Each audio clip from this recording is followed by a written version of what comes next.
دو اللہ نے فرمایا فرشتوں کو کہ مجھے خبر دو ان چیزوں کے ناموں کی اگر تم سچے اور خلافت کے حقدار ہو۔ تو اب یہاں یہ سوال ہے کہ رب تعالیٰ نے تعلیم تو دی آدم علیہ السلام کو اور امتحان میں فرشتے بھی مبتلا کیے، بظاہر یہ بات انصاف کے خلاف ہے۔ تو اس کے متعلق بڑا خوبصورت جواب ہے کہ اللہ تعالیٰ نے فرشتوں کی موجودگی میں آدم علیہ السلام کو ان چیزوں کے نام بتائے۔ مثلاً آدم کو سمجھایا یہ دہی ہے، یہ ہانڈی ہے، اس کو چمچہ کہتے ہیں، یہ نمک ہے، اس کو ہلدی کہتے ہیں، یہ مرچ ہے، وغیرہ وغیرہ۔ تو جب آدم کو نام بتائے فرشتے وہاں موجود تھے مگر وہ یہ سمجھ نہیں سکے کیونکہ یہ چیزیں ان کی ضرورت کی نہیں تھی۔ وہ آدم سمجھ گئے کیونکہ یہ ان کی ضرورت کی تھی، فرشتے تو وہاں بہرحال موجود کے تھے۔ تو یہ جو سمجھنا نہ سمجھنا تھا نا، اس پر اللہ نے فرمایا دیکھو تم نہیں سمجھتے، تم نہیں جانتے، میں نے تمہیں کہا تھا تم نہیں بتا سکو گے اور یہ بتائیں گے۔ تو اس اعتبار سے آدم کو یا اولاد آدم کو یا بشر کو فرشتوں پر فضیلت ان کے علم کی وجہ سے ہوتی ہے۔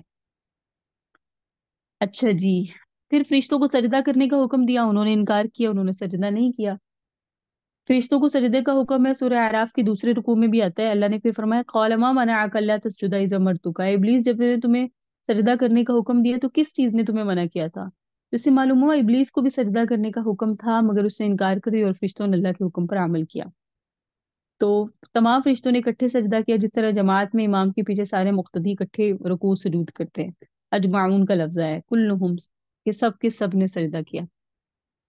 تو اس سے سمجھ لیں ایک بات ہم کہ انسان جو ہے نا وہ مسجود الملائکہ ہے، یعنی ہم انسان جو ہے وہ مسجود الملائکہ کی نسل سے ہے۔ انسان وہ ہے جن کی والد کو سجدہ فرشتوں نے کیا۔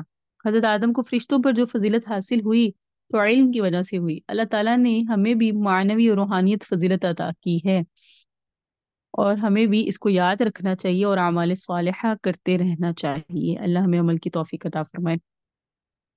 وَقُلْنَا کہا ہم نے یا آدم، اے آدم اسکن انت آپ رہیے، وزوجکا اور آپ کی اہلیہ، جنت میں، وَقُلَا مِنْہا کھائیے اس میں سے، اس جنت میں سے، رغداً وسعت اور کشادگی سے، حیث شئتما جس جگہ سے بھی چاہیے، وَلَا تَقْرَبَا هَذِهِ الشَّجَرَةَ لیکن اس درخت کے قریب نہ جائیے گا، فَتَكُونَ مِنَ الظَّالِمِينَ ورنہ آپ ناانصافوں میں سے ہو جائیں گے۔ فَأَزَلَّهُمَا الشَّيْطَانُ عَنْهَا پس پھسلایا ان دونوں کو شیطان نے اس درخت سے، فَأَخْرَجَهُمَا پس نکالا ان دونوں کو، مما كَانَ فِيهِ ان خوشیوں سے جن کے اندر وہ بس رہے تھے۔ وَقُلْنَا تو ہم نے بھی کہا اهْبِطُوا اتر جاؤ تم، بَعْضُكُمْ لِبَعْضٍ عَدُوٌّ تمہارے بعض دوسرے بعض کے دشمن ہوں گے، وَلَكُمْ فِي الْأَرْضِ مُسْتَقَرٌّ اور تمہارے لیے زمین میں ٹھکانہ ہے، وَمَتَاعٌ إِلَىٰ حِینٍ اور فائدہ ہے ایک مدت تک۔ فتلقى آدم پس حاصل کیا آدم نے من ربه اپنے رب سے کلمات چند کلمات، فتاب علیہ پس اللہ تعالیٰ نے رجوع کیا ان پر، انہ هو التواب الرحیم بے شک وہی ہے توبہ قبول کرنے والے مہربان۔ قلنا ہم نے کہا اہبطوا منها جميعا اترو تم یہاں سے سارے، فاما یاتینکم پس اگر آئے تمہارے پاس منی ہدن میری طرف سے ہدایت، فمن تبع ہدایا تو جس نے پیروی کی میری اس آئی ہوئی ہدایت کی، فلا خوف علیہم تو نہ ان پر ولا هم يحزنون، والذین جنہوں نے کفر کیا وکذبوا بآیاتنا اور جھٹلایا ہماری نشانیوں کو، اولئک اصحاب النار یہ دوزخ والے ہوں گے، ہم فیہا خالدون ہمیشہ دوزخ میں رہیں گے۔ اللہم احفظنا منہم۔ پچھلے سبق میں حضرت آدم اور فرشتوں کا امتحان لینے کا ذکر تھا۔ اس علمی امتحان میں آدم علیہ السلام کامیاب ہوئے، فرشتے کامیاب نہ ہو سکے تو اللہ نے فرشتوں کو حکم دیا آدم کو سجدہ کرو۔ فرشتوں نے بغیر کسی کیل و کال کے آدم علیہ السلام کو سجدہ کیا۔ ابلیس لعین نے سجدہ کرنے سے انکار کیا، گھٹیا ہوا اور ہمیشہ کے لیے مردود ہو گیا۔ ایسا ہی ہے۔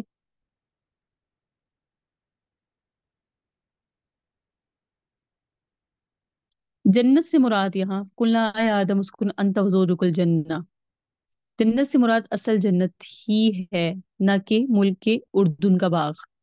بعض اردن میں ایک باغ تھا، اس میں ان کو بھیج دیا، یہ سب خرافات ہیں۔ کچھ روایات میں آتا ہے کہ اردن کے باغ میں تھے، نہیں، یہاں جنت سے مراد اصل جنت ہے۔ اور کہا تم دونوں اس جنت سے وسعت و کشادگی سے کھاؤ جس طرح سے اور جس جگہ سے چاہو، لیکن شجرہ ممنوعہ تھا ایک، یعنی ایک درخت تھا جس کے قریب نہیں جانا۔ یہ شجرہ ممنوعہ کس چیز کا تھا؟ اس کے متعلق کہا جاتا ہے انگور اور کھجور کا ذکر بھی ہے کہ یہ درخت تھا کھجور کا یا انگور کا، بعض کہتے ہیں بادام کا تھا، بعض کہتے ہیں گندم کا درخت تھا۔ گندم کا تو درخت نہیں ہوتا بلکہ پودا ہوتا ہے۔ تو یہ بات ہے کہ جنت کا معاملہ الگ ہے۔ ہم ایک سوال کرتے ہیں نا، اگر گندم کا تو درخت نہیں ہوتا پودا ہوتا ہے، تو جنت کا معاملہ الگ ہے۔ دنیا میں جو پودے ہیں وہ جنت میں درخت ہوں گے، ان کو اس درخت سے کھانے پر ابلیس نے اکسایا تھا۔ قرآن میں بھی ہے نا، وقاسمہما انی لکما لمن الناصحین، ابلیس لعین نے دونوں کے سامنے قسم اٹھائی کہ میں تمہارا بڑا خیر خواہ ہوں، تمہاری بھلائی کی بات تم سے کر رہا ہوں، وہ یہ کہ اس درخت سے تمہیں اللہ تعالیٰ اس لیے منع کیا کہ تم اس درخت سے کھاؤ گے تو ہمیشہ ہمیشہ جنت میں رہو گے۔ حضرت آدم نے خیال فرمایا کہ ابلیس ہے مگر اللہ تعالیٰ کی قسم اٹھا رہا ہے تو جھوٹ تو نہیں بولتا ہوگا۔ پھر حضرت حوا نے بھی اکسایا، حدیث شریف میں آتا ہے اگر حوا خیانت نہ کرتی تو کوئی عورت قیامت تک خیانت نہ کرتی۔ بہرحال دنیا میں آنا مقدر تھا، جب انہوں نے اس درخت کے پھل کو چکھا کھل گیا ستر ان دونوں کا، سورہ اعراف میں ہے، اور وہ لگے اپنے اوپر جوڑنے وحشت کے پتے۔ کھانا تو دور کی بات ہے، دونوں نے چکھا ہی تھا کہ اللہ نے فرشتوں کو حکم دیا کہ ان دونوں کے کپڑے اتار دو، دونوں بغیر لباس برہنہ ہو گئے، اللہ کی شان کے درخت بھی بگڑ گئے۔ سطر پوشی کے لیے پتے پتے کے لیے جس درخت کے قریب جاتے اس کی ٹہنیاں اوپر ہو جاتی، بالآخر انجیر کے درخت نے قربانی دی کہ پتے توڑنے دیے، اب انہوں نے پتوں کے ساتھ پتے جوڑ کر آگے پیچھے رکھ کر سطر ڈھانپا۔ اللہ تبارک و تعالیٰ نے فرمایا الم انہکما ان تلکما الشجرہ، کیا میں نے تمہیں اس درخت کے قریب جانے سے منع نہیں کیا تھا؟ وَأَقُلْ لَكُمَا إِنَّ الشَّيْطَانَ لَكُمَا عَدُوٌّ مُبِينٌ، کیا میں نے تمہیں نہیں کہا تھا شیطان تمہارا کھلا دشمن ہے؟ حضرت آدم نے رب تعالیٰ کے سامنے کوئی حجت بازی نہیں کی، حالانکہ اگر منطق لڑاتے تو کہہ سکتے تھے نا اے پروردگار، ابلیس سے پوچھے اس نے جھوٹی قسم کھا کے کیوں دھوکہ دیا، اصل مجرم تو وہ ہے، اور بھی بہت کچھ کہہ سکتے تھے، مگر حضرت آدم نے سوچا کہ تمام چکر کاٹنے کے بعد بھی عاجزی کا اقرار کرنا ہے تو شروع سے ہی تسلیم کروں کہ یہ لوکال کی کیا ضرورت ہے، اس سے انسان کی شرافت کا پتہ چلتا ہے۔ ہمیں بھی ایسا ہونا چاہیے۔ ہمارے والد، ہم یہ تو کہہ دیتے ہیں ہمارے والد سے غلطی ہوئی، ہمارے سے بھی ہوئی، ہمارے والد نے غلطی کو تسلیم کیا، ہمیں بھی اس غلطی کو تسلیم کر لینا چاہیے جو کبھی ہم سے ہو جائے۔ دونوں نے پھر ایک کہا ربنا ظلمنا انفسنا وان لم تغفر لنا وترحمنا لنکونن من الخاسرین، ٹھیک ہے؟ تو ان کو یہ اس بات سکھائی گئی، انہوں نے کہا، اور اس کے نتیجے میں کیا ہوا، اللہ نے ان کی توبہ قبول کی گئی۔ کہتے ہیں حضرت آدم کو سری لنکا کی جزیرہ میں اتارا گیا اور ہوا کو سرزمین عرب میں، دونوں ایک دوسرے کو تلاش کرتے رہے یہاں تک کہ عرفات کے میدان میں دونوں کی ملاقات ہو گئی۔ عرفات کو عرفات اسی وجہ سے کہا جاتا ہے کیونکہ عرفات کے معنی شناخت کی جگہ، حضرت آدم اور بی بی ہوا ایک دوسرے کی اس جگہ انہوں نے شناخت کی، اس لیے اس کو کہتے ہیں عرفہ۔ فرمایا وَلَكُمْ فِي الْأَرْضِ مُسْتَقَرٌّ، تمہارے لیے زمین میں ٹھکانا ہے یعنی ٹھہرنے کی جگہ ہے، وَمَتَاعٌ، فائدہ اٹھانا ہے ایک مدت تک، ایک عرصے تک زمین میں رہو پھر دنیا سے جانا ہے۔ اور حاصل کیا آدم علیہ السلام نے اپنے رب سے چند کلمات، اور وہ کلمات کیا تھے؟ ربنا ظلمنا انفسنا وان لم تغفر لنا وترحمنا لنکونن من الخاسرین، یہ 8ویں پارے میں موجود ہے۔ پھر اللہ تعالیٰ نے رجوع کیا ان پر، یعنی ان کی توبہ قبول فرمائی، بے شک وہی ہیں توبہ قبول کرنے والا مہربان۔ قُلْنَا اهْبِطُوا مِنْهَا جَمِيعًا، کہا ہم نے اترو تم یہاں سے اور سارے، یعنی آدم و حوا اور ان کے ضمن میں جو ان کی اولاد ہے وہ تمام کے تمام، سب کو خطاب ہے۔ بس اگر آئے تمہارے پاس میری طرف سے ہدایت اصل میں، تو ہدایت تو اس کو قبول کر لینا، بس جس نے پیروی کی میری ہدایت کی ان پر نہ خوف ہوگا نہ وہ غم زدہ ہوں گے، یعنی آئندہ کسی شے کا خدشہ ہو تو اس کو خوف کہتے ہیں، اور گزشتہ کسی چیز پر افسوس ہو تو غم کہتے ہیں، یعنی ماضی ہم ہم کہتے ہیں نا غمگین ہے، مطلب ماضی کے کسی عمل پر غمگین ہے، اور خوف ہوتا ہے مستقبل کے لیے، تو جو جنت میں چلا گیا نہ اسے مستقبل کا کوئی خوف نہ ماضی کا کوئی غم، جنت میں داخل ہونے کے بعد نہ کوئی آئندہ کسی قسم کا خوف ہوگا نہ گزشتہ زندگی پر کسی قسم کی پریشانی، کیونکہ نیکیاں کر کے ہی گئے ہوں گے نا جنت میں، تو جب نیکیاں کر کے گئے ہوں گے تو پھر اس میں بڑا جو ہے وہ اس طرح رہیں گے کہ گویا اللہ تعالیٰ نے رحم و کرم بھی کیا اور ہم نے اپنی زندگی میں دنیا میں مشقتیں برداشت کی تھی، تو جنت میں پھر راحتیں ہیں، کیونکہ دنیا کس کا گھر ہے؟ کام۔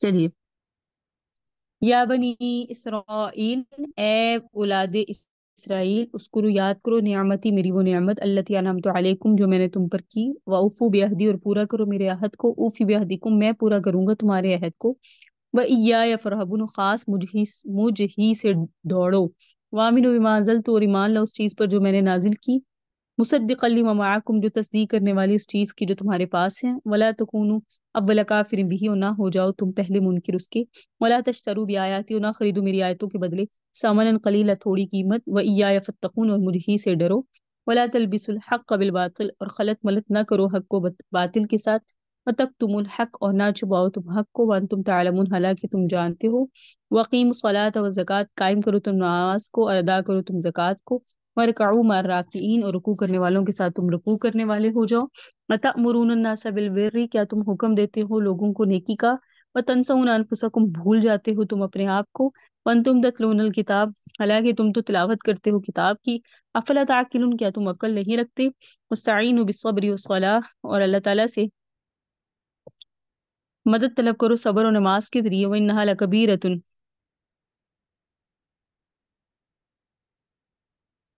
اور بے شک یہ تو البتہ بھاری ہے، الا الخاشعین، مگر ان لوگوں کے لیے جو عاجزی کرنے والے ہیں، الذین یظنون، وہ لوگ جو یقین رکھتے ہیں، انہم ملاقو ربہم، بے شک وہ ملاقات کرنے والے ہیں اپنے رب سے، وانہم الیہ راجعون، بے شک اسی کی طرف لوٹ کر جائیں گے۔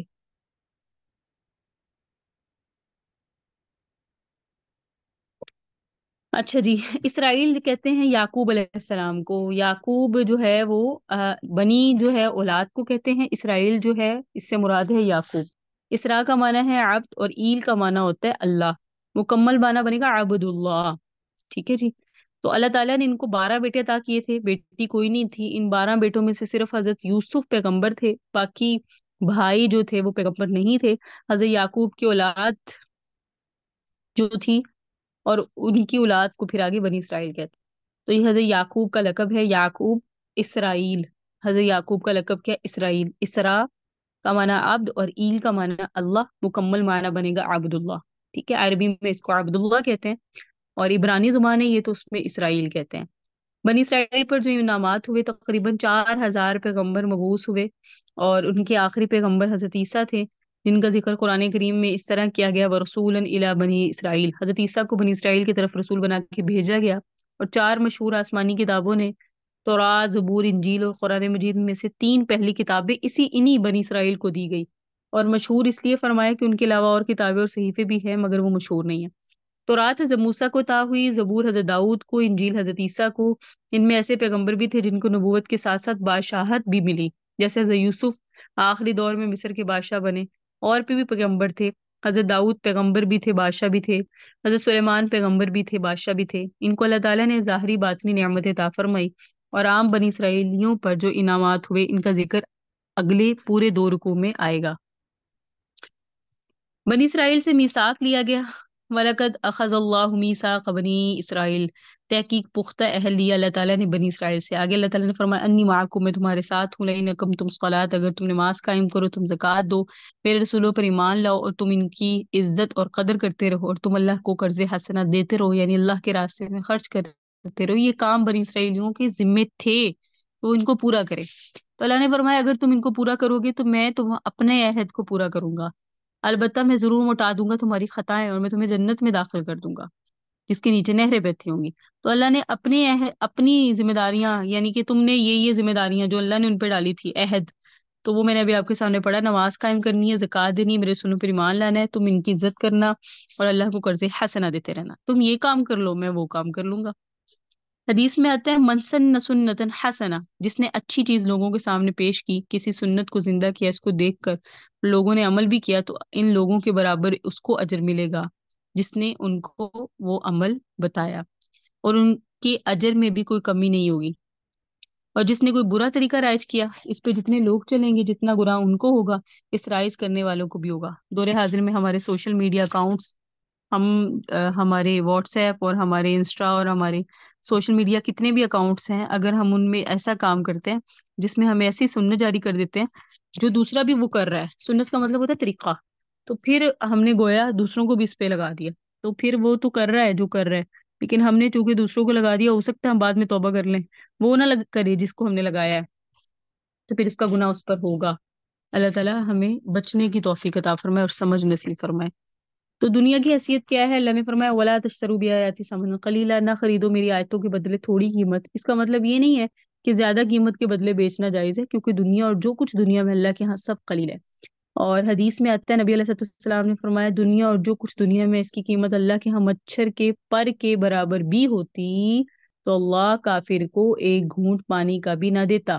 ہمارے نزدیک تو سونے چاندی ڈالرز اور پاؤنڈز کی قیمت ہے نا، اللہ کے نزدیک مچھر کے پر کے برابر اس کی حیثیت نہیں ہے۔ لہٰذا ساری دنیا بھی قرآن کریم کی ایک آیت کے مقابلے میں ہیچ ہے۔ یوں سمجھ لیجئے قرآن میں جو ہے نا قاف ایک آیت ہے نا، ساری دنیا کے خزانے جمع کیے جائیں تو قاف یا حامیم کی قیمت نہیں بن سکتی۔ اس لیے فرمایا وَإِيَّايَ فَاتَّقُونِ، مجھ سے ڈرو اور حق کو نہ چھپاؤ۔ حق کو اللہ تعالیٰ نے فرمایا نہ چھپاؤ۔ حق کو چھپانے کی کئی صورتیں ہو سکتی ہیں۔ ابھی اگر آپ کے سامنے بیان کروں کہ حق کو نہ چھپاؤ، اس کی کتنی صورتیں ہیں؟ ہماری کلاس جو ہے وہ 10:30 تک ہوگی انشاءاللہ، 2 گھنٹے کی کلاس۔ تو حق کو چھپانے سے مراد ہے کتمان حق نہ کرو، یعنی سچ کو نہ چھپاؤ، حق کو بیان نہ کیا جائے۔ ظاہر بات ہے جب حق کو بیان نہ کیا جائے تو آنے والی نسلوں کو کیسے پتہ چلے گا؟ ہم اپنے تک دین رکھیں، اپنے تک علم رکھیں، سمجھ رکھیں تو آنے والوں کو کیسے پتہ چلے گا؟ تو ہم نے اگر حق کو بس چھپا لیا، یہ کتمان حق ہے۔ دوسرا حق اور باطل کو خلط ملط کر دینا، پتہ ہی نہ چلے حق کیا ہے باطل کیا ہے، تو یہ بھی بہت سخت گناہ ہے۔ اور یہ بدعات کو جیسے حق کے ساتھ ملا دینا، اتنی بدعات حق کے ساتھ مل چکی پھر فرق کرنا ہی مشکل ہے کہ یہ دین کا حصہ ہے یا نہیں ہے۔ یہ کرنا بھی گناہ ہے، اللہ تعالیٰ محفوظ فرمائے۔ لیکن خوبصورت چیز اللہ نے فرمایا حالات جیسے بھی ہوں وَاسْتَعِینُوا بِالصَّبْرِ وَالصَّلَاةِ، لوگوں اللہ تعالیٰ سے مدد طلب کرو صبر و نماز کے ذریعے۔ صبر و نماز مدد طلب کرنے کا ذریعہ ہے، لیکن صبر و نماز سے مدد نہیں مانگنی، مدد اللہ سے مانگنی، لیکن ذریعہ ہی اپناؤ، ٹھیک ہے؟ ذریعہ ہی اپناؤ کہ نماز کسی بھی حالت میں، حالات خراب ہوں، حالات تنگ ہو رہے ہوں، دل تنگ ہو رہا ہو، بوجھ محسوس ہو رہا ہو، اللہ کے حضور سجدہ بس سجود ہو جائے۔ حدیث میں آتا ہے نا کہ جب انسان سجدہ کرتا ہے، نبی علیہ السلام کی سیرت ہے، آقا کی سیرت ہمارے لیے رہنما ہے کہ نبی علیہ السلام کے حالات جیسے بھی ہوتے حضور پاک صلی اللہ علیہ وسلم نوافل کا اہتمام زیادہ کیا کرتے تھے۔ تو ہمارے بھی حالات تنگ ہو جائے، ٹائٹ ہو جائے تو آپ کیا کریں؟ اللہ کے حضور سجدہ کریں۔ بہت سارے لوگ ایسے ہیں جو سجدہ تلاوت عفواً وہ شکرانے کے نفل نہیں پڑھتے یا حاجت کے نفل نہیں پڑھتے۔ تو یہ جو نفل ہے نا، یہ شکرانے کے طور پہ نفل پڑھ لینا، حاجت کے طور پہ نفل پڑھ لینا، یہ اللہ کو پسند ہے اور اللہ کے حبیب صلی اللہ علیہ وسلم کی یہ سنتیں ہیں۔ تو ہم اس پہ بھی عمل کریں کہ کبھی ہمارا کوئی معاملہ بن جائے تو ہم زبان سے تو کہتے ہیں اللہ کو سجدہ بھی کر لیں، کبھی نفل بھی عطا کر لیں۔ تو یہ استعانت ہے نماز کے ذریعے اور صبر کے ذریعے۔ ایک ہوتا ہے صبر آ جانا اور ایک ہوتا ہے صبر کرنا۔ تو ہم نے اللہ تعالیٰ سے دعا کرنی ہے کہ ہم نے صبر آنے سے پہلے صبر کر لینا ہے۔ صبر آ جائے گا، جو ہم صبر کریں گے اس پہ ثواب نہیں ہے، کیونکہ وہ تو صبر آ گیا۔ ایک ہے غم ملا اور اس وقت میں جو آپ نے صبر کیا وہ ابتدا ہے، وہ صبر کی، اور اسی پہ اللہ تعالیٰ نے اجر و ثواب رکھا ہے۔ اللہ تعالیٰ ہمیں صابرین میں سے لکھے۔ یا بنی اسرائیل، اے بنی اسرائیل، اس کو یاد کرو نعمتی اللتی، یاد کرو میری نعمتوں کو، اللتی انعمت علیکم، وہ نعمتیں جو میں نے تم پر کی، وانی فضلتکم، بے شک میں نے تمہیں فضیلت دی، علی العالمین، جہان والوں پر۔ واتقوا یوما، ڈرو اس دن سے، لا تجزی نفس عن نفس، نہیں کفایت کرے گا کوئی نفس کسی نفس سے، شیئن کچھ بھی، ولا يقبل منها شفاعہ، نہ قبول کی جائے گی اس کی طرف سے سفارش، ولا يؤخذ منها عدل، نہ لیا جائے گا اس کی طرف سے جرمانہ، ولا هم ينصرون، نہ ان کی مدد کی جائے گی۔ وَإِذْ نَجَّيْنَاكُمْ مِنْ آلِ فِرْعَوْنَ، اور جب ہم نے تمہیں نجات دی فرعونیوں سے، يَصُومُونَكُمْ، جو چکھاتے تھے تمہیں، سوء العذاب، برا عذاب، يُذَبِّحُونَ أَبْنَاءَكُمْ، ذبح کرتے تھے تمہارے بیٹوں کو، وَيَسْتَحْيُونَ نِسَاءَكُمْ، اور زندہ چھوڑتے تھے تمہاری عورتوں کو، وَفِي ذَلِكُمْ بَلَاءٌ، اور اس میں امتحان ہے، مِن رَبِّكُمْ، تمہارے رب کی طرف سے، عظیم بڑا۔ وَإِذْ فَرَقْنَا بِكُمُ الْبَحْرَ، اور جس وقت پھاڑا ہم نے تمہارے لیے سمندر کو، فَأَنْجَيْنَاكُمْ، پس ہم نے تمہیں نجات دی، وَغَرَقْنَا آلَ فِرْعَوْنَ، اور غرق کیا ہم نے فرعونیوں کو، وَأَنْتُمْ تَنظُرُونَ، اور تم دیکھ رہے تھے۔ وَإِذْ وَاعَدْنَا مُوسَىٰ، جس وقت ہم نے وعدہ کیا موسیٰ سے، 40 لیلہ، 40 راتوں کا، ثُمَّ اتَّخَذْتُمُ الْعِجْلَ، پھر بنا لیا تم نے بچڑے کو، معبود، من بعدہ، اس کے بعد، وَأَنْتُمْ ظَالِمُونَ، اور تم ظالم تھے۔ ثُمَّ عَفَوْنَا عَنْكُمْ، پھر ہم نے معاف کیا تمہیں، من بعد ذلك، اس کے بعد، لعلکم تشکرون، تاکہ تم شکریہ ادا کرو۔ وَإِذْ آتَيْنَا مُوسَى الْكِتَابَ، جب دی ہم نے موسیٰ کو کتاب، والفرقان، اور حق اور باطل کے درمیان فرق کرنے والی چیز، لعلکم تہتدون، تاکہ تم ہدایت پا جاؤ۔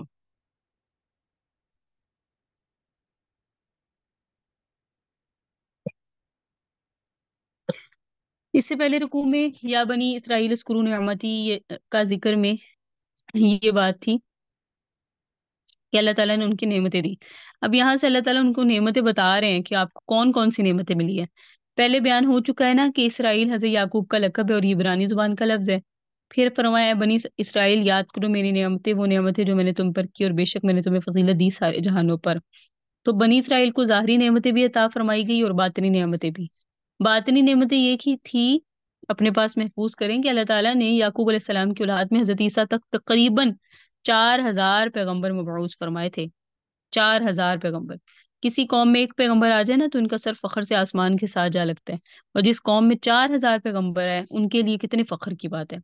پھر 3 مشہور آسمانی کتابیں اللہ تعالیٰ نے ان کو عطا فرمائی: تورات حضرت موسیٰ کو، زبور حضرت داؤد کو، انجیل حضرت عیسیٰ کو.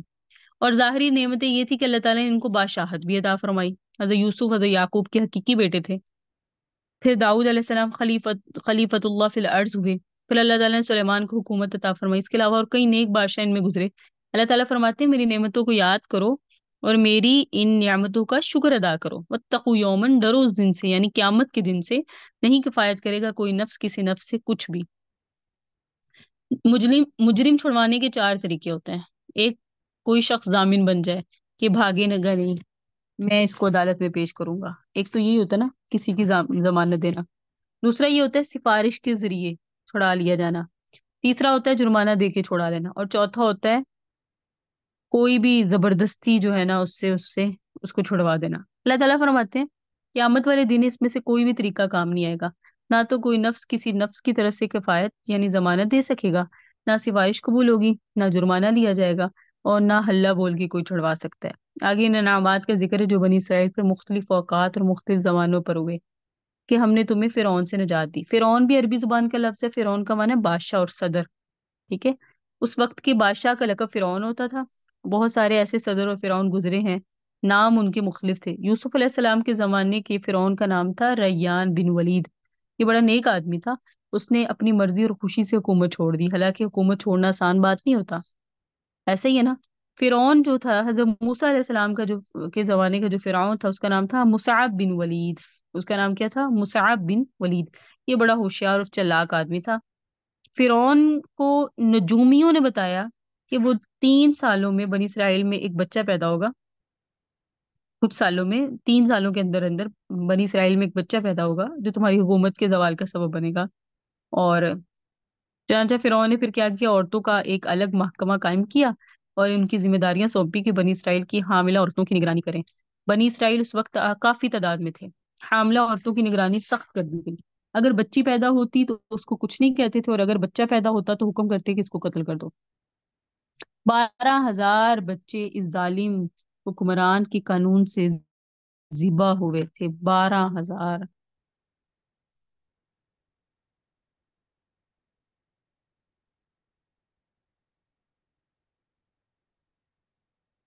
فرعون بچوں کو قتل کر کے بہت زیادہ یہ قتل کرتا تھا، اور اس کا دل دماغی طور پہ یہ بڑا سخت تھا. فرعون نے اپنی حکومت بچانے کے لیے بڑے بچے ذبح کروائے، مگر اللہ تعالیٰ نے اپنی قدرت ظاہر فرمائی. ہم 16واں پارے میں پڑھیں گے کہ جس بچے سے خطرہ تھا وہ اللہ نے فرعون کے گھر پال کے دکھایا. جس بچے سے خطرہ تھا وہ فرعون کے گھر ہی پال کر دکھایا. مولانا روم رحمہ اللہ کا آپ نے نام سنا ہوگا. مولانا روم صوفی بزرگ ہیں. فرعون کی اس کارروائی کو مثال کے ذریعے سے سمجھاتے ہیں. فرماتے ہیں ایک آدمی بڑا مالدار تھا، اس کے پاس سونا چاندی جواہرات اور بڑے قیمتی ہیرے تھے، اور مکان اس کا قلعہ نما تھا. ڈاکوؤں نے مشورہ دیا اس کے لوٹنے کا کیا طریقہ ہو سکتا ہے. نہ تو دروازے توڑ سکتے ہیں اور نہ ہی دیوار پھلانگ کر اندر جا سکتے. طے یہ پایا دن کو جب دروازہ کھلا ہوا ہو ایک ہلکا پھلکا سا آدمی اندر چلا جائے اور کسی حصے میں پلنگ وغیرہ کے نیچے چھپ جائے. رات کو فلاں وقت اندر سے کنڈی کھول دے، ہم اندر داخل ہو جائیں.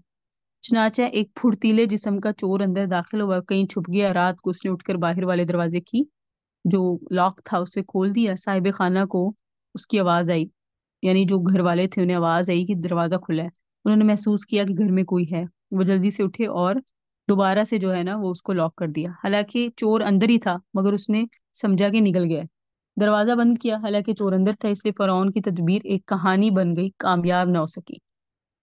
تو اسی طرح چور تو گھر میں تھے. اے ظالم، فرمایا حضرت روم نے اپنی کتاب میں کہ اے ظالم تو نے 12,000 بچے ذبح کرائے، جس نے تیرا گویا کہ گھر، جس نے تیری سلطنت کو ختم کیا وہ تیرے گھر میں ہی پرورش پا رہا تھا، لیکن 12,000 کا کیا قصور تھا؟ مکمل 30 سال تک موسیٰ علیہ السلام فرعون کے گھر پلتے رہے تھے۔ مکمل کتنے سال تک؟ 30 سال تک بچوں کو ذبح کرتا اور عورتوں کو چھوڑ دیتا تھا۔ حضرت موسیٰ کو اللہ تعالیٰ نے حکم کی دیا کہ آپ اپنے بھائی ہارون اور ان کے ساتھیوں کو، جو ہزاروں کی تعداد میں مرد اور عورتیں اور بچے تھے، لے کر یہاں سے ہجرت کر کے چلے جاؤ اور فلسطین میں جا کے رہو۔ بنی اسرائیل جتنا سامان اٹھا سکتے تھے وہ لے لیا انہوں نے، اور رات کو یہاں سے نکل گئے۔ اتنی مخلوق جب اکٹھی نکلتی ہے تو شور تو ہوتا ہے۔ فرعون اور اس کے وزیر، اس وقت کا وزیر اعظم تھا حامان، اس کو جب پتا چلا تو انہوں نے ہنگامی حالات کا اعلان کر دیا۔ فرعون اپنی فوج لے کے ان کے تعاقب پہ نکل پڑا۔ بنی اسرائیل سحری کے وقت دریائے کلزم کے قریب پہنچے جو خاصا گہرا تھا۔ پیچھے فرعون کی فوجیں بھی ڈھول بجاتی، گانے گاتی، اچلتی کودتی پہنچ گئی۔ بنی اسرائیلی فرعون کی فوجوں کو دیکھ کر پریشان ہو گئے۔ حضرت موسیٰ کو کہا اب ہم کیا کریں؟ پیچھے فرعون ہے اور آگے دریا ہے۔ موسیٰ علیہ السلام نے فرمایا ان معی ربی سیہدین، بے شک میرے ساتھ میرا رب ہے، وہ میری رہنمائی فرمائے گا اور حفاظت فرمائے گا۔ چنانچہ رب تعالیٰ نے حضرت موسیٰ کو حکم دیا کہ آپ اپنی لاٹھی دریا میں ماریے۔ جب موسیٰ علیہ السلام نے لاٹھی دریا پر ماری تو رب تعالیٰ نے 12 راستے بنا دیے۔ فَقَانَ كُلُّ فِرْقٍ كَالطَّوْدِ الْعَظِيمِ، سورہ شعراء میں وہ پانی اس طرح کھڑا ہو گیا جس طرح دیواریں ہوتی ہیں، راستے بالکل خشک ہو گئے۔ بعض تفسیروں میں آتا ہے کہ پانی کی دیواروں میں کھڑکیاں لگا دی تاکہ ایک دوسرے کو دیکھتے جائیں کہ وہ بھی جا رہے ہیں۔ رب تعالیٰ کی قدرت سے کچھ بھی بعید نہیں، وہ سب کچھ کر سکتے ہیں۔ موسیٰ علیہ السلام اور ان کے ساتھی دریا پار کر کے دوسرے کنارے میں پہنچ گئے۔ فرعون بھی اپنی فوج کے ساتھ پہنچ گیا اور اپنے وزیر کو یعنی حامان کو بھی جناب جو ہے نا کہا کہ تم بھی فوج لے کر آگے چلو اور میں پیچھے رہوں گا، اور دریا میں داخل ہو جاؤ اور ان کا تعاقب کرو۔ جب وہ تمام کے تمام دریا میں داخل ہو گئے تو اللہ نے دریا کو حکم دیا کہ تم جاری ہو جاؤ، سارے جہنم رسید ہوئے۔ فرعون جب غرق ہونے لگا نا تو بڑا وبیلہ کیا اور کہا آمنت انہ لا الہ الا الذی آمنت بہ بنو اسرائیل، سورہ یونس میں، کہ میں ایمان لایا بے شک اس کے سوا کوئی معبود نہیں جس پہ بنی اسرائیل ایمان لائے۔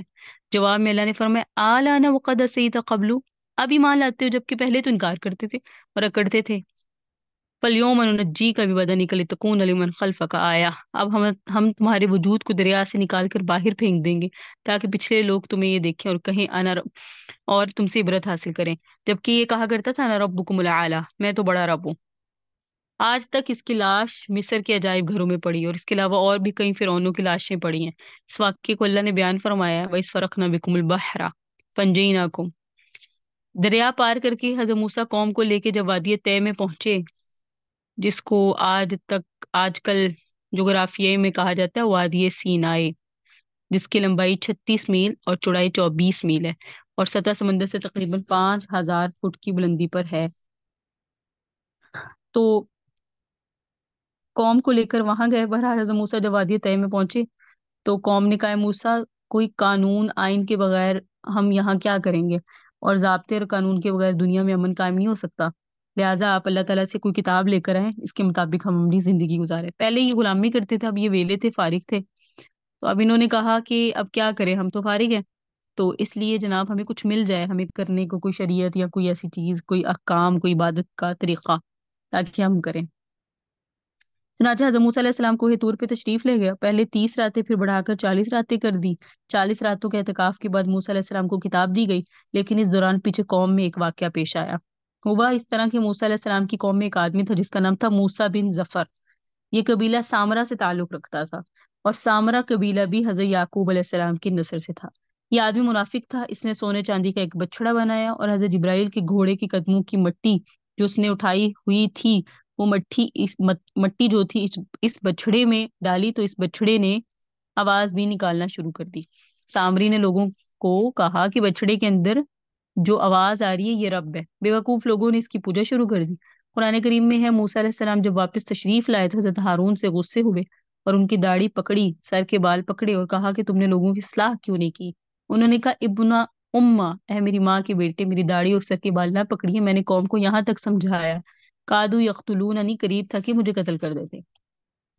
فرمایا وَإِذْ وَعَدْنَا مُوسَىٰ، جس وقت ہم نے موسیٰ سے وعدہ کیا 40 راتوں کا، پہلے 30 راتوں کا وعدہ تھا، پھر 10 کا اضافہ ہوا، سورہ اعراف میں. پس 40 راتیں پوری ہوئی، روزانہ ایک تختی ملتی رہی اور یہ تختیاں 30 راتوں کے بعد ملنا شروع ہوئی. کل 10 تختیاں تھیں یہ جو انہیں ملی نا، جس میں تورات لکھی ہوئی تھی. یہ کل کتنی تھی؟ 10. پھر فرمایا سمت تخصم العجل، پھر بنا لیا تم نے بچڑے کو معبود اس کے بعد، اور تم ظالم تھے. جس رب نے تمہیں اپنی نعمتیں دی اس کو چھوڑ کے صرف بچڑے کی آواز پر ہی تم لوگوں نے اس کو کیا بنا لیا؟ اپنا معبود. جب دجال آئے گا نا، وہ رب ہونے کا دعویٰ کرے گا. لوگ اسے کہیں گے اگر تم رب ہو تو بارش برسا دو، کیونکہ بارش نہیں ہو رہی ہوگی.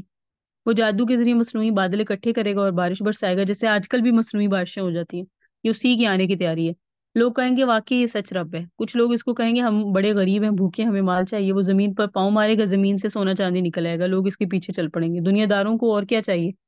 نبی علیہ السلام نے فرمایا کہ میں تمہیں ایک علامت بتاتا ہوں کہ دجال عاور یعنی کانا ہوگا، اور بے شک تمہارا رب کانا نہیں ہے. تو بنی اسرائیل نے بچڑے کو معبود بنا لیا. اللہ تعالیٰ فرماتے ثم عفونا عنکم، پھر ہم نے معاف کیا تمہیں، من بعد ذالک، اس کے بعد، لعلکم تشکرون، تاکہ تم شکر ادا کرو. وَإِذْ آتَيْنَا مُوسَى الْكِتَابَ، جب دی ہم نے موسیٰ علیہ السلام کو کتاب تورات، جس کا تمام آسمانی کتابوں میں قرآن کریم کے بعد بہت بلند مقام ہے اور بڑی جامع کتاب ہے. اور فرقان ہے یعنی معجزے دیے جس کے ذریعے حق اور باطل کے درمیان فرق ہوتا ہے. بہت سارے معجزات تھے، ان میں ایک عصا مبارک تھا. جب اس کو پھینکتے تھے تو وہ اژدہا بن جاتا تھا نا.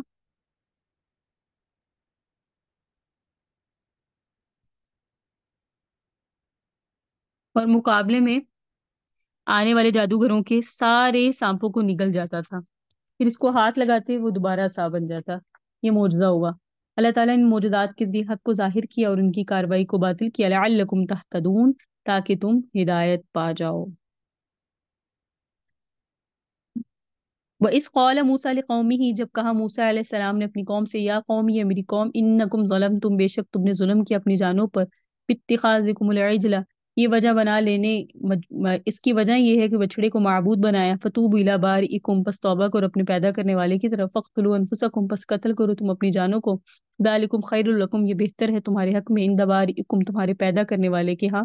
فتاب علیکم، پس اللہ تعالیٰ نے تمہاری طرف رجوع کیا. انہ هو التواب الرحیم، بے شک وہ توبہ قبول کرنے والا بڑا مہربان ہے. وَإِذْ قُلْتُمْ يَا مُوسَىٰ، جب کہا تم نے اے موسیٰ، لن نؤمن لک، ہم ہرگز تمہاری تصدیق نہیں کریں گے، حتی نری اللہ جہرا، یہاں تک کہ ہم دیکھ لیں اللہ کو کھلے طور پر. فَأَخَذَتْكُمُ الصَّاعِقَةُ، پس پکڑ لیا تمہیں بجلی نے، وَأَنْتُمْ تنظرون، تم دیکھ رہے تھے. ثُمَّ بَعَثْنَاكُمْ، پھر ہم نے تمہیں زندہ کیا، من بعد موتکم، تمہارے مرنے کے بعد، لعلکم تشکرون، تاکہ تم شکر ادا کرو. وَظَلَّلْنَا عَلَيْكُمُ الْغَمَامَ، پھر سایہ کیا ہم نے تم پر بادلوں کا.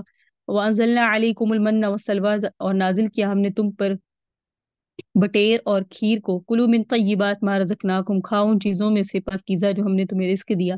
وما ظلمونا، اور انہوں نے ہم پر کوئی زیادتی نہیں کی، ولیکن کانوا انفسهم یظلمون، لیکن وہ اپنی جانوں پر ظلم خود ہی کرتے ہیں. وَإِذْ قُلْنَا، اور جب ہم نے ان سے کہا، ادخلوا هذه القرية، داخل ہو جو اس بستی میں.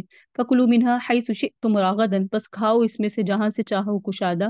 وَادْخُلُوا الْبَابَ سُجًّا، اور داخل ہو جانا دروازے سے سجدہ کرتے ہوئے. وَقُولُوا حِطَّةٌ، اور حِطّہ کہتے ہوئے، یعنی ہمارے گناہ گرا دیجئے، معاف کر دیجئے. تو نغفر لکم خطایاکم، ہم تمہارے گناہوں کو معاف کر دیں گے. وَسَنَزِيدُ الْمُحْسِنِينَ، اور ہم نیکی کرنے والوں کو زیادہ دیتے ہیں. تو فبدل الذین ظلموا قولا، پس تبدیل کر لیا ان لوگوں نے جنہوں نے ظلم کیا بات کو، غیر الذی قیل لہم، سوائے اس کے جو انہیں کہی گئی تھی. فَأَنزَلْنَا الَّذِينَ ظَلَمُوا، پس نازل کیا ہم نے ان لوگوں پر جنہوں نے ظلم کیا، رجزا من السماء، آسمان سے عذاب، بما كانوا يفسقون، بسبب اس کے جو وہ نافرمانی کرتے تھے. تو وَإِذْ قَالَ مُوسَىٰ لِقَوْمِهِ، کا ترجمہ ہو گیا. یہاں سے انشاءاللہ ہم اس کی تشریح پڑھیں گے. هذا هو المرام والله اعلم بحقیقت الکلام. صلی اللہ تعالی علی حبیب خیر خلق محمد وعلی آلہ وصحبہ وذریۃ اجمعین وبرحمتک یا ارحم الراحمین. اللہ تعالی ہمیں عمل کی توفیق عطا فرمائے، سمجھ بھی نصیب فرمائے. اور یہ جو بنی اسرائیل کے بار بار جو کام اللہ تعالیٰ نے یہاں ذکر فرمایا، اس کا مقصد یہ ہے کہ ان جیسے کاموں سے ہم انسانوں نے بحیثیت امت محمدیہ بچنا ہے. یہ کیلو کال اور سوال جواب، اور پھر اس پر ہرڈرمی اور ضد اور سرکشی اور اندر سے نہ ماننے کا جذبہ جو ہے نا، اندر سے نہ ماننے کی ضد، اللہ تعالیٰ اس سے محفوظ فرمائے. اور دلوں کی نرمی بہت ضروری ہے، اور ایسے الفاظ اور ایسی دعائیں نبی علیہ السلام نے ہمیں یاد دلائی اور یاد کروائی، جس سے ہم اپنے اللہ سے دلوں کی نرمی مانیں، کیونکہ جس کا دل درست ہوا اس کے سارے اعمال درست ہوئے. جس کا دل بدل گیا اور دل میں ٹیڑھ پن اور سرکشی اور بغاوت آ گئی، پھر اس کے سارے کردار اور اعمال اور اخلاق میں بھی آئے گی۔ اللہ تعالیٰ ہمیں صحیح فہم، صحیح سمجھ اور تڑپ اور طلب نصیب فرمائے۔ وما علینا الا البلاغ المبین۔ ربنا تقبل منا انک انت السمیع العلیم وتب علینا انک انت التواب الرحیم۔ اللهم صل على سيدنا محمد وعلى آل سيدنا محمد وبارك وسلم وصل علیہ۔